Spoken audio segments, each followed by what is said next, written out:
Well, I'll go live with Marco. Come on, loser, say goodbye to your ex-wife. Oh, I closed the door and Tina disappeared with Marco somewhere. What a fragile thing a marriage is. I sighed at the entrance. My name is Zach. I'm an office worker and an investor on the side. My wife, Tina, is a housewife, and we met on a dating app. We had been married for 3 years at the time. I guess you could say we had a harmonious marriage. On one particular day off, Tina came to me for advice. Hey you, I'm thinking of studying for my credentials too. What? You? Yeah, there's been a lot of ads lately about studying for certifications and stuff like that, right? I'd like to get 1 or 2 certifications myself. I see. Well, if you want to do it, I don't mind. So, I'll need some money to study for my certifications. I see. That's what she meant. Studying costs a lot of money, especially for things like textbooks and stuff, and I guess she was trying to confirm that. At that time, work was going well, and my investments were fairly stable, so I had some financial stability. There was no particular problem with putting a little bit of money into textbooks. Well, you don't have to worry about that part, just study hard. I thought it would be a good distraction for my wife. We don't have kids yet. Tina, a housewife, would be bored if she stayed home all the time. But thinking about it, it never occurred to me that my wife, of all people, was taking advantage of me. Since my wife started studying for her certification, she has been coming home very late at night. Once, when Tina snuck home in the middle of the night, I asked, "Hey, what time do you think it is?" Yeah, it's it's midnight.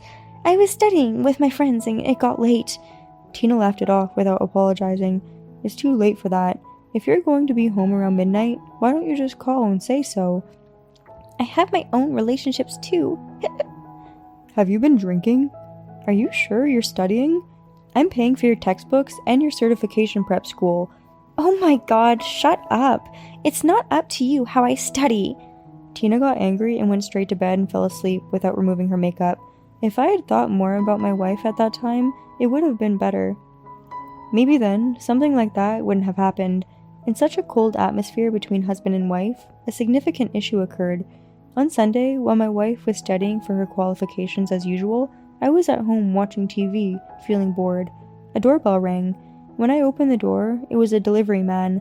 I didn't remember ordering any delivery, and I hadn't heard about it from Tina. I immediately received the shipment. It was a small box. What is this? Was it a mistake? I looked at the name on it, and it confirmed that it was indeed meant to be delivered to my house. There was no name written on the package, only the address of my house was written. It was definitely meant to be delivered to my house. When I opened it, there were several discs with dates written on them inside. Nowadays, it was definitely suspicious to have these types of memory discs delivered. I thought I'd see what was inside. From the back of the shed, I pulled out my dusty old Blu-ray player and hooked it up to the TV. What the hell is this? Is this an adult video? What a nasty prankster. I was so angry for a moment. I shuddered when I realized that it was Tina in the video. What the hell is this? Oh, yeah. More. My wife was panting with a man in front and behind her, sweating. Her hair was wet and suspiciously shiny. I checked several discs, and the women in the video were all my wife. Unfortunately, her partner was different each time. My wife came home suddenly while I was watching the last disc. I'm home. I forgot something, so I came home. My wife noticed I was in front of the TV watching that footage. She dropped the bag in her hands. Her eyes widened. Hey! What the hell is going on? Explain it to me! This is... well... Her face was ashen, exactly as the situation required.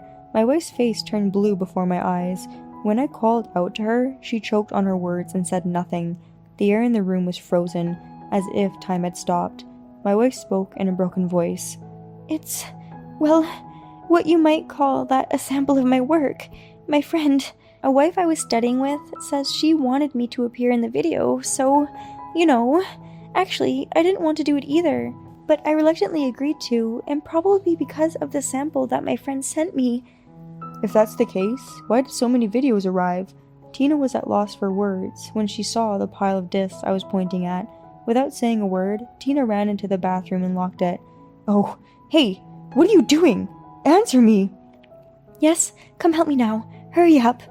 In the bathroom, my wife seemed to be communicating with someone. What are you talking about? Come on out of there. Tina's sage lasted about 30 minutes. Just when I wasn't sure if I should call my in-laws' house, I heard a loud noise coming from the front door. Hey, open up, asshole. There was a sound like a punch on the door. I hurried to open the door and saw how stupid he looked. A fat man entered the house. Tina, are you okay? It's me. It's Marco. I'm here to help. My wife jumped out of the bathroom and hugged a man who called himself Marco. Marco, I was scared. Are you okay? I'll be with you, so don't worry. After exchanging words, Marco glared at me. Hey, come on. Whose women are you laying your hands on? Huh? Who are you? I asked back, which seemed to upset Marco. He grabbed me by the chest. You have no right to ask me back. Wait, Marco, calm down. Tina quieted Marco, and Marco took his hands off me. Zach, Marco is the president of the company I work for. Also, I was going to tell you this some time ago, but we were dating. What? You were working? And what do you mean, dating?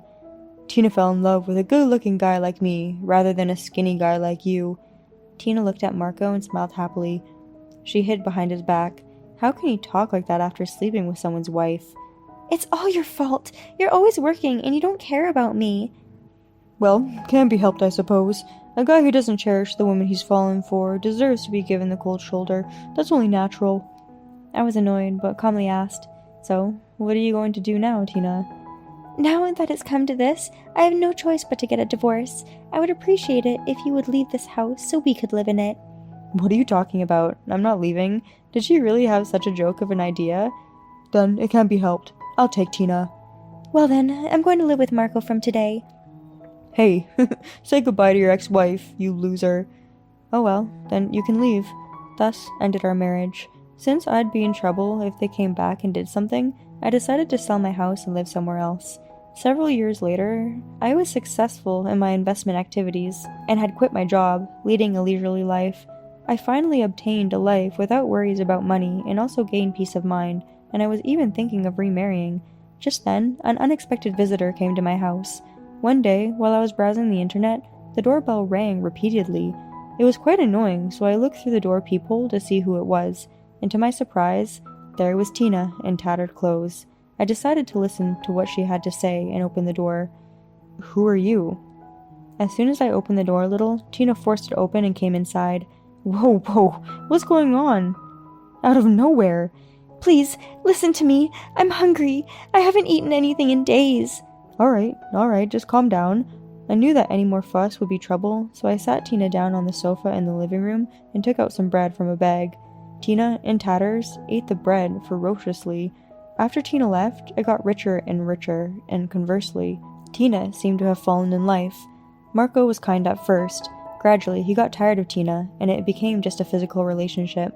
So Tina started appearing in adult videos produced by Marco's company to get Marco's attention. By becoming an adult video actress, she was disowned by her parents and relatives. In addition, Marco's company also forced other actresses to have sex. Criminal charges were filed, Marco was imprisoned, and the company went bankrupt. And I have nowhere to go. So you came to my house? She's a pathetic woman. You left me for dead. Did she think she could get back in the relationship just when things got bad? I'm sorry, but I don't know you anymore, and I don't want to live with you. Eat your bread and go home. Tina finished her bread and sighed. Well, I thought you would say that. Then give me alimony. What was she talking about? Alimony? What are you talking about? Don't pretend you forgot. It's only natural for a husband to pay alimony to his wife after a divorce. There is no such law. Don't be silly. I'll live here until you're honest. If you don't leave, I will call the police. Is that how you do it? Hey? I pretended to call the police, and Tina attacked me to take my phone away. I immediately went into the bathroom, locked the door, and called 911. Hey, open up! Hello, are you the police? Can you help me? It's kind of strange sometimes. Just a while ago, Tina was the one who was squatting in the toilet, but now she's blaming me for squatting in the toilet. After that, Tina was taken away by the police and never approached me again.